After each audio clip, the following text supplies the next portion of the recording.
ঈদ আনন্দে মাতোয়ারা সারা দেশ। দিন যত গড়াচ্ছে পর্যটন কেন্দ্রগুলোতে বাড়ছে দর্শনার্থীদের ভিড়। আরও জানবো আমাদের সহকর্মীদের সাথে যুক্ত হয়ে। সারা দেশ থেকেই এক এক করে যুক্ত হবেন। প্রথমে একটু যুক্ত হতে চাই কক্সবাজার সমুদ্র সৈকতে। আমাদের সহকর্মী মহিবুল্লাহ মুহিব আছেন সেখানে। মুহিব, আপনাকে দেখতে পাচ্ছি ঈদের প্রথম দিন বিকেলে কক্সবাজারের সমুদ্র সৈকতগুলোর কি অবস্থা? পর্যটকরা নিশ্চয়ই গেছেন, আবহাওয়া এখানে কোনো বাধা সৃষ্টি করছে কিনা সব মিলিয়ে জানতে চাই। আরদিন, আপনি জেনে থাকবেন যে ঈদের দিন থেকেই মূলত কক্সবাজার সমুদ্র সৈকতে পর্যটক বা স্থানীয়দের যে আনাগোনা সেগুলো কিন্তু বৃদ্ধি পায়। একই সঙ্গে আজকে পর্যটকের সংখ্যাটা কম হলেও কিন্তু স্থানীয়দের যে আনাগোনা সেটি বেড়েছে। সকাল থেকে যদিও বৃষ্টির যে প্রভাব ছিল সেই কারণে মূলত স্থানীয়রাও আসলে সমুদ্র সৈকতে তেমন একটা নিজেদেরকে উচ্ছ্বাস ছড়াতে পারে নাই বা নিজেদের আনন্দ যে উচ্ছ্বাস সেটি আসলে করতে পারে না। কিন্তু বিকেল গড়ানোর সঙ্গে সঙ্গে কিন্তু বৃষ্টির যে তীব্রতা সেটি কমে এসছে এবং স্থানীয় বাসিন্দার পাশাপাশি যারা পর্যটক সংখ্যায় অনেকটা কম হলেও যারা এসছে তারা কিন্তু সমুদ্র সৈকত এলাকায় এসছে এবং সমুদ্র স্থানে আমরা বিকেলে লাইভে বলছিলাম যে দুপুরের দিকে বলছিলাম যে তারা সমুদ্র স্থানে ব্যস্ত ছিল। একই সঙ্গে আমরা নিরাপত্তার ইস্যুর সঙ্গে কথা বলেছি বা নিরাপত্তার বিষয়ে আমরা কথা বলেছি জেলা প্রশাসনের সঙ্গে। তারা আমাদেরকে নিশ্চিত করবার চেষ্টা করেছে যে আগামীকাল থেকে মূলত যে পর্যটকদের যে চাপটি থাকবে সারা দেশ থেকে পর্যটন নগরী কক্সবাজারে সারা দেশের ভ্রমণ পিপাসু মানুষগুলো আসবে, তাদের নিরাপত্তায় তারা সর্বোচ্চ কঠোরতা অবলম্বন করবেন। একই সঙ্গে আমরা ব্যবসায়ী নেতাদের সঙ্গে কথা বলেছি, তারা আমাদেরকে নিশ্চিত করেছে এখন পর্যন্ত যেই চাপ রয়েছে চাহিদার চেয়ে বেশির কক্ষ ইতিমধ্যে বুকিং হয়েছে এবং তারা ধারণা করছেন যে যারা অগ্রিম বুকিং দিয়ে আসবেন না বা রুম ঠিক না করে আসবেন তাদের জন্য একটি আশঙ্কার জায়গা তৈরি হতে পারে আগামী 3 দিন ধরে।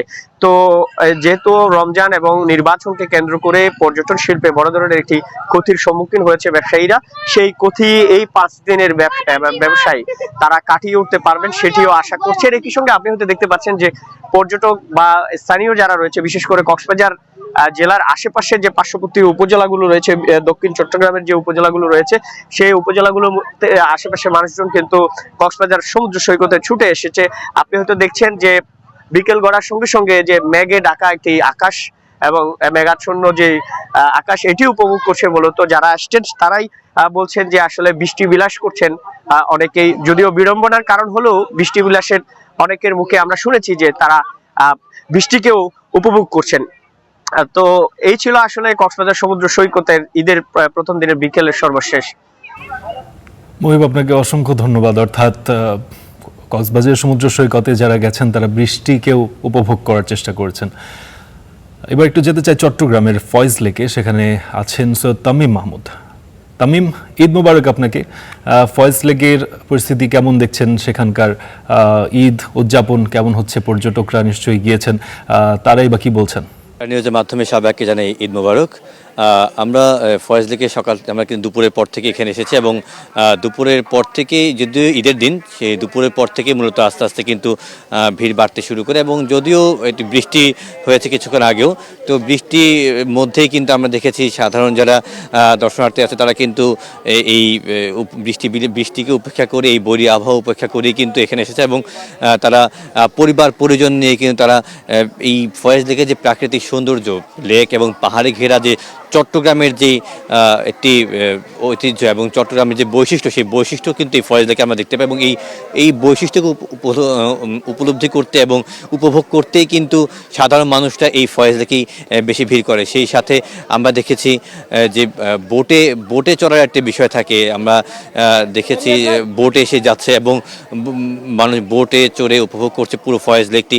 বিশাল আকার আয়তনের এই ফয়েজ লেকে যে পুরোটাই লেকে একটা কৃত্রিমভাবে লেকটি তৈরি করা হয়েছে এবং লেকটি উপভোগ করছে। আমরা কথা বলেছিলাম সাধারণ মানুষের সাথে, তারা যেটি বলছে ছোট থেকে বড় হতে গিয়ে এই বিভিন্ন পর্যায়ে বিভিন্ন সময় কিন্তু ঈদের একটি উপভোগ করা থাকে, সেই উপভোগটি তারা পরিবার পরিজন নিয়ে করছে এবং আমরা কর্তৃপক্ষের সাথে কথা বলছিলাম, তারা নিরাপত্তা যেমন বজায় রেখেছে, নিরাপত্তা যেমন নিশ্চিত করেছে, ঠিক তেমনি করেই যেভাবেই এই আয়োজনকে আরও সুন্দর এবং উপভোগ করা যায় এবং সাধারণ মানুষ যাতে নির্বিঘ্নে এই যে উদযাপন সেটি করতে পারে এবং বিনোদনগুলো উপভোগ করতে পারে সেই ব্যবস্থা করা হয়েছে এবং আগামী 4-5 দিন ঈদের যেই আমেজ থাকবে সেই আমেজ যাতে তারা ধরে রাখতে পারে সেই ব্যবস্থা তারা করেছে। এই ছিল আমার কাছে চট্টগ্রামের ফয়েজ লেক থেকে সবশেষ সংবাদ। অসংখ্য ধন্যবাদ তামিম আপনাকে আমাদের সাথে যুক্ত হয়ে ফয়েজ লেগের পরিস্থিতি জানানোর জন্য। এবার একটু যেতে চাই মানিকগঞ্জে, সেখানে মাহিদুল ইসলাম মাহির অপেক্ষা করছেন আমাদের জন্য। তিনি আছেন পদ্মার পাড়ে।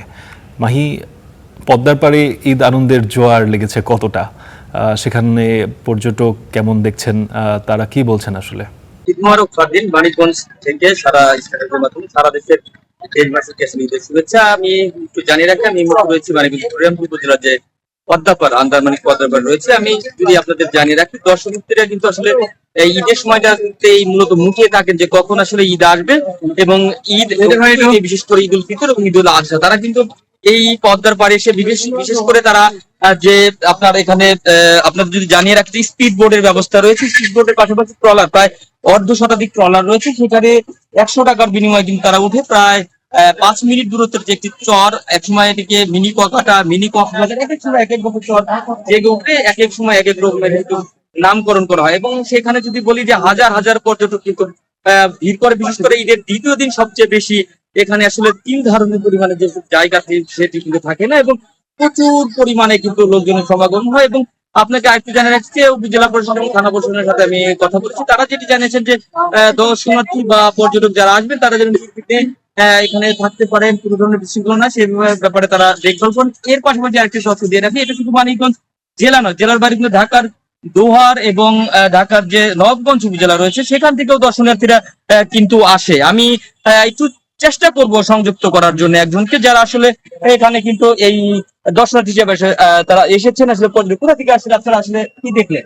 আমি হচ্ছে আসছি বানিয়াগুড়ি থেকে এবং এখানে আচ্ছা, বা যেমন কি জানাচ্ছিলাম যে মানিকগঞ্জের যে পদ্মার পাড়ে যে হরিরামপুরের যে পদ্মার পাড়টি রয়েছে সেখানে কিন্তু ঈদ উপলক্ষে পর্যটকদের আনাগোনা কিন্তু অনেক বেড়েছে এবং ভিড় কিন্তু ব্যাপক লক্ষ্য করা যাচ্ছে। এই ছিল মানিকগঞ্জে আমার কাছে ঈদের যে পর্যটকদের সমাগম পদ্মাপাড় থেকে সবশেষ খবর। ভাই, আপনাকে অসংখ্য ধন্যবাদ। আপনাকেও ঈদ মুবারক, আপনিও উদযাপন করুন সবার সঙ্গে। এবার একটু যেতে চাই আমরা মাদারীপুরে, সেখানে আমাদের সহকর্মী আকাশ আহমেদ আমাদের জন্য অপেক্ষা করছেন। আকাশ, সম্ভবত আপনি গ্রামীণ মেলায় এই মুহূর্তে রয়েছেন, সেখানকার আয়োজন সম্পর্কে জানাবেন। যারা সেখানে উদযাপন করতে যান তারা আসলে কিভাবে উদযাপন করেন, খাবার দাবারের কি কি ব্যবস্থা থাকে, বিস্তারিত জানাবেন। জি ফারদিন, আমি প্রথমেই আপনাকে জানাচ্ছি ঈদ মোবারক, এছাড়াও সকলকে ঈদের শুভেচ্ছা। আমি এই মুহূর্তে রয়েছি মাদারীপুর জেলার কালকিনি উপজেলার উত্তর রমজানপুর গ্রামে। এই গ্রামে কিন্তু 200 বছরের ঐতিহ্যবাহী একটি মেলা অনুষ্ঠিত হয়, যে মেলাটি এলাকাবাসী, এই গ্রামবাসী মিলেই কিন্তু এই মেলাটি উদযাপন করে থাকেন। এই মেলাটিতে কোনো কমিটি নেই বলেও জানতে পেরেছি। এছাড়াও কিন্তু এই মেলাটিতে লোকের সমাগম ঘটে, প্রায় 70 থেকে 80 হাজার লোকের সমাগম ঘটে। 3 দিন পর্যন্ত এই মেলাটি উদযাপিত হয়, 3 দিন পর্যন্ত পালন করে এলাকাবাসী সহ দূর দূরান্তের যে লোকজন রয়েছেন তারা কিন্তু আসেন। বিভিন্ন জেলা থেকে কিন্তু এখানে দোকানিরা এসেছেন, ব্যবসায়ীরা এসেছেন, তারা কিন্তু ব্যবসার জন্য এখানে আসেন। প্রতি বছরই কিন্তু তারা এসে থাকেন। আমরা কিন্তু অনেক দোকান দেখেছি এখানের, খেলনার দোকান রয়েছে প্রসাধনী সহ সাজসজ্জার যে নারীদের সাজসজ্জার জন্য যে দোকানগুলো রয়েছে সেই দোকানগুলো কিন্তু এখানে রয়েছে। ব্যাপক বেচা বিক্রি হচ্ছে এই দোকানগুলোতে। এখানে কিন্তু ব্যাপক লোকজনের সমাগম ঘটেছে। এছাড়াও কিন্তু বিনোদনের জন্য যে ব্যবস্থাটি রয়েছে, সেই খেলাধুলার ব্যবস্থা কিন্তু রয়েছে। আমরা নাগরদোলাও দেখতে পেয়েছি। ফারদিন, এই ছিল মাদারীপুরের কালকিনি মেলা, ঈদ মেলার সর্বশেষ। আকাশ, আপনাকে অসংখ্য ধন্যবাদ। মাদারীপুর থেকে যুক্ত হয়ে আমাদের গ্রামীণ মেলার আয়োজন সম্পর্কে জানাচ্ছিলেন। আসলে নাগরদোলার কথা বলছিলেন, আমার কখনো ওঠা হয়নি, নিশ্চয়ই কখনো না কখনো উঠতে পারবো। অসংখ্য ধন্যবাদ এবং ঈদ মোবারক আপনাকে।